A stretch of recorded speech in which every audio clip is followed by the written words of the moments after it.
Soto. La politique, Antonin André, la politique ce matin, bonjour. Bonjour Thomas. C'est 24 heures, un report de 24 heures pour cause d'enquête approfondie sur la probité des membres du gouvernement. Et ça, pour vous, c'est un message très calculé, très maîtrisé. C'est le président Chevalier Blanc. Emmanuel Macron pousse les feux de l'exemplarité pour se prémunir de toute mauvaise surprise. Il le revendique, il veut que ça se sache, il veut que ça impacte les esprits.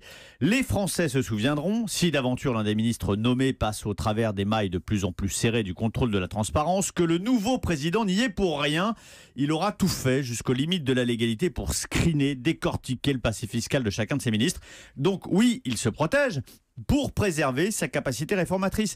Cahuzac, Thévenoud, ces affaires non seulement ont accentué la défiance des Français à l'endroit des politiques, mais elles ont pesé aussi sur la capacité réformatrice du pouvoir. Comment demander aux Français des efforts quand des ministres sont pris en faute? Il suffit d'un ou deux cas, même isolés, pour que par contagion, le pouvoir soit menacé de paralysie. Se protéger donc, même si cela prend du temps, même si ça peut aussi alimenter les critiques sur une forme d'impréparation. C'est ce qu'on entend depuis hier, d'improvisation, tout ça. Mais ça s'appelle faire de la politique. En fait, Emmanuel Macron, il impose son rythme et ses priorités. On a souvent reproché, par exemple, à François Hollande de ne pas dicter l'agenda, de se laisser, comme son prédécesseur d'ailleurs, Nicolas Sarkozy, dicter le rythme par les chaînes d'infos, la pression médiatique. Emmanuel Macron n'entend pas s'y soumettre. Depuis dimanche, le jeune candidat au visage doux, au sourire permanent, au regard séducteur, s'est mué en président autoritaire. Il veut donner l'image d'une lame effilée, précise, qui tranche net.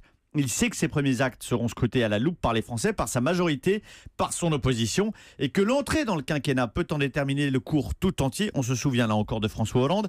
C'est politiquement calculé, et au passage, cela rappelle au Premier ministre et aux ministres, avant même qu'ils soient nommés, le niveau d'exigence auquel ils seront soumis. L'édito politique signé Antonin André. À demain, Antonin. À demain.